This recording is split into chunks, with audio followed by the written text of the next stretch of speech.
അതിപരിശുദ്ധ നാമം വാഴ്ത്തപ്പെടുമാറാകട്ടെ. ബഹുമാനപ്പെട്ട വൈദികരെ, അധ്യാപകരെ, എൻ്റെ പ്രിയ കൂട്ടുകാരെ, ക്രിസ്ത്യൻ നാമത്തിൽ നിന്ന് സ്നേഹവന്ദനം. ഞാൻ ഇന്ന് നിങ്ങളുമായി പങ്കിടാൻ കിട്ടിയ പ്രസംഗ വിഷയം എപ്പോഴും പ്രാർത്ഥനയെന്നുള്ളതാണ്.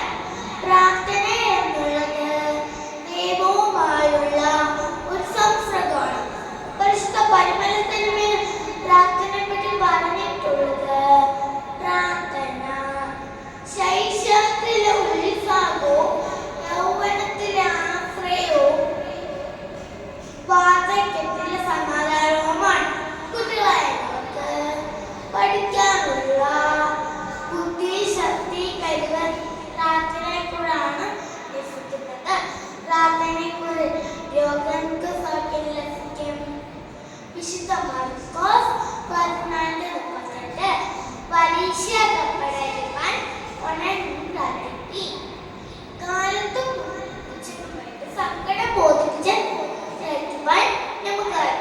നമ്മുടെ പിതാവായ ദൈവം നമ്മളെ പഠിപ്പിച്ചിട്ടുണ്ടായിരുന്ന സ്വർഗസ്നാനമടുത്താവൻ പ്രാർത്ഥന. ഈ പ്രാർത്ഥന ദിവസം ഒരു വർഷത്തിൽ നമ്മൾ പ്രാർത്ഥന ദൈവത്തിൽ നിന്ന് നന്മ ലഭിക്കാൻ വേണ്ടിയുള്ള മനുഷ്യന്റെ അപേക്ഷയാണ് പ്രാർത്ഥന. ദൈവവും മനുഷ്യനും തമ്മിലുള്ള രഹസ്യ സംഭാഷണമാണ്. ജീവിതത്തിൽ ഏതൊരു സാഹചര്യത്തിലും പ്രാർത്ഥന നമ്മുടെ ആദ്യ പ്രതികരണമായിരിക്കണം. പഴയ നിയമത്തിൽ പ്രാർത്ഥനയെക്കുറിച്ച് പറഞ്ഞിട്ടുള്ളത് പ്രാർത്ഥിക്കുന്നവൻ പരാജയപ്പെടില്ല,